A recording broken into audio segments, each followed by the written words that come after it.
Okay, so also Jesus.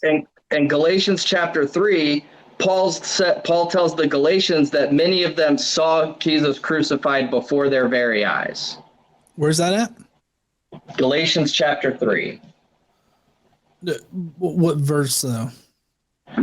Starting at the beginning of the chapter, he says, "O foolish Galatians, who has bewitched you, before whose eyes Jesus Christ was publicly portrayed as crucified?"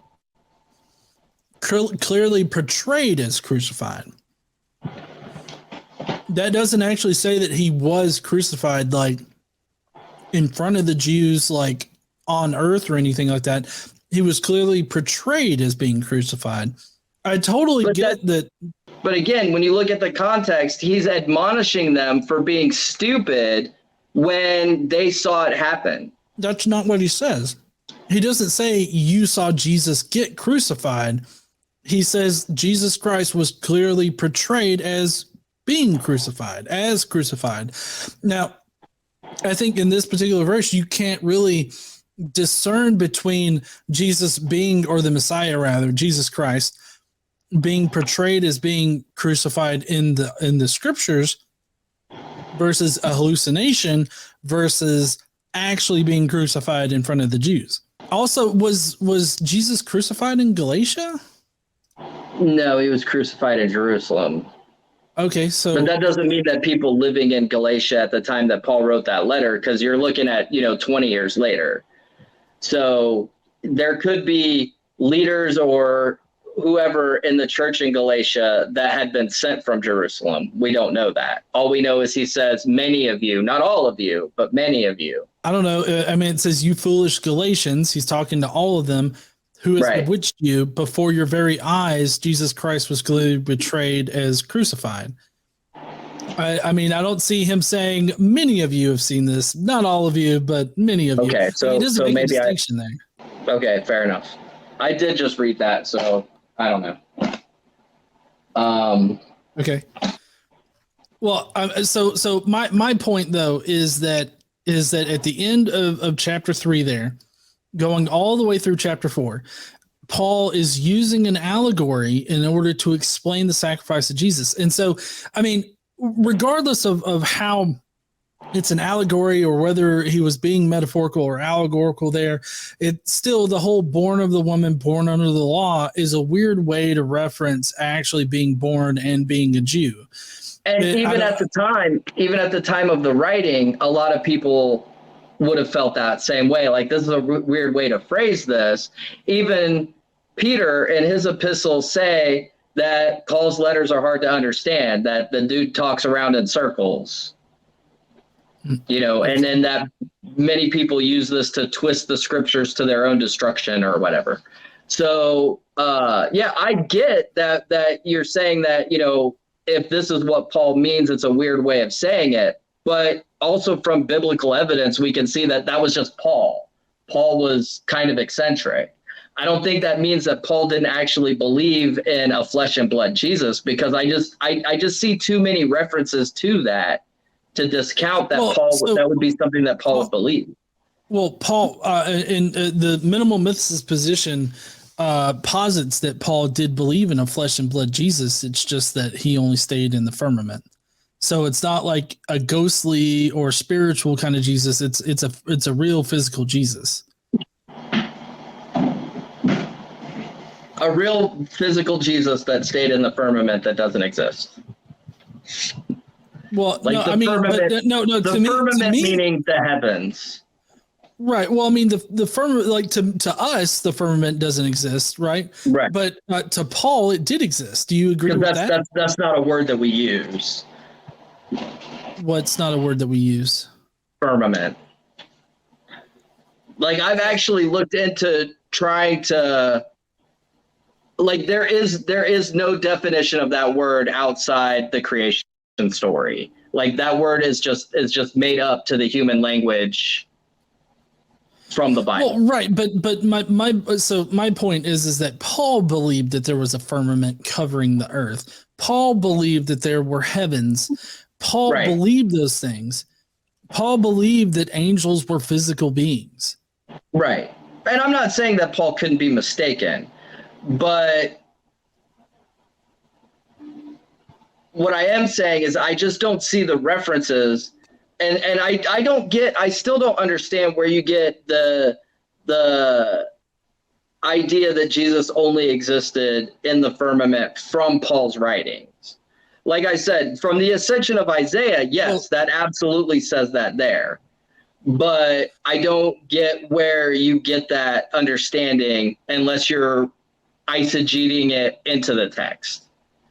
No, I'm not eisegeting anything into the text. I'm just reading Paul's words and trying to discern between Paul referencing a real physical person in history or just this this Messiah figure he had visions about.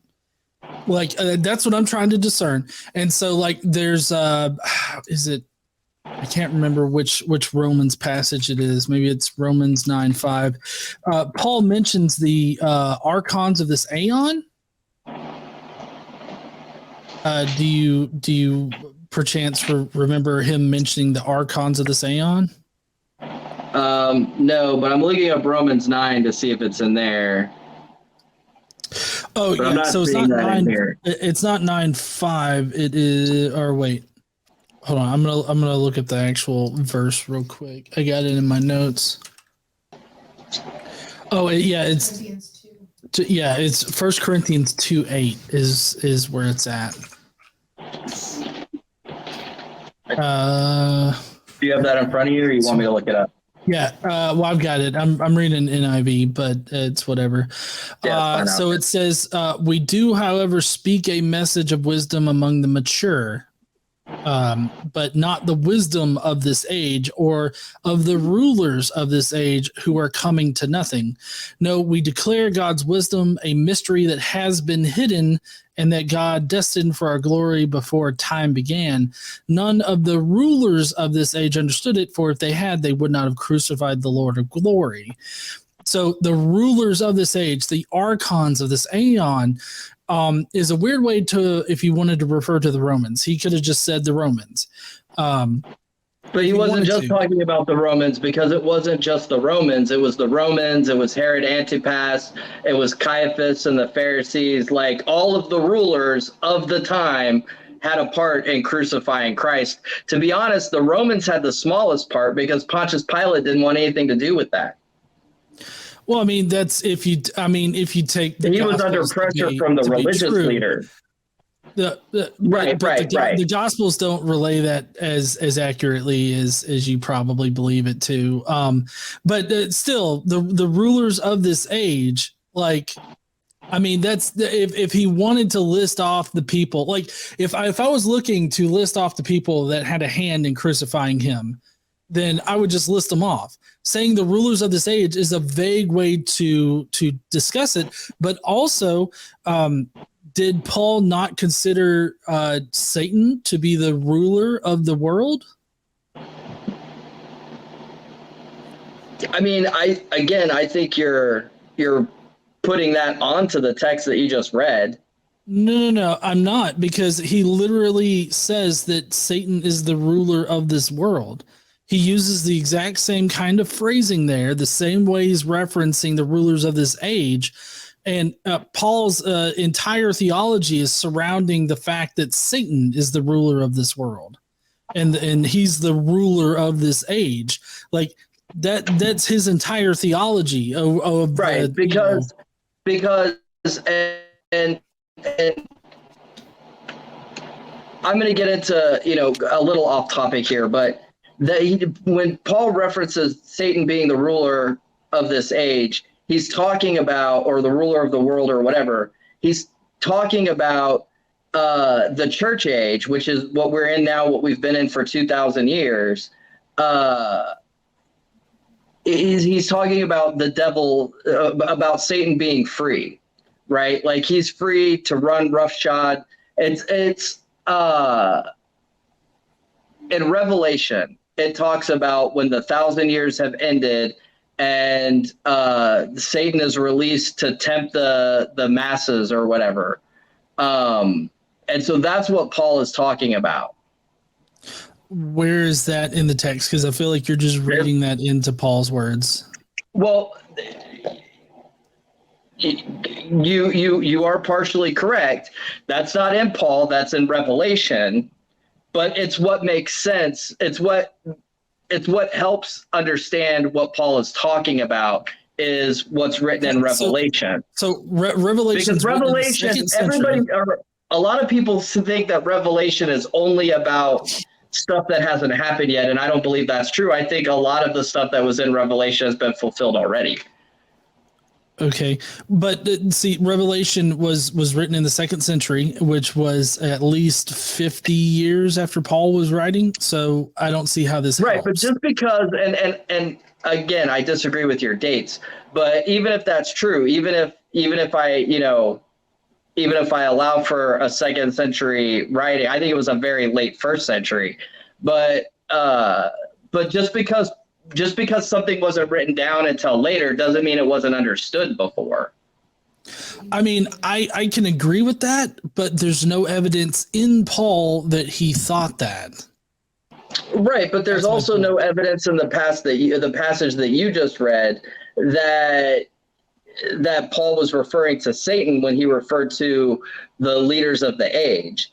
It just sounds like he's referring to the people that crucified Christ, who were the leaders of the different perspective groups that, And that's a possibility, but it's equally possible that Paul is referring to Satan because of how Paul refers to Satan in other passages that are relevant to what he's talking about here. It's relevant to his theology. For me, it's more parsimonious to understand it as him talking about Satan in one way or another than it is to think that, oh, he's just vaguely referencing earthly powers. Because the earthly powers were not what concerned him. He didn't care about the earthly powers. He cared about Satan and his hold on everything.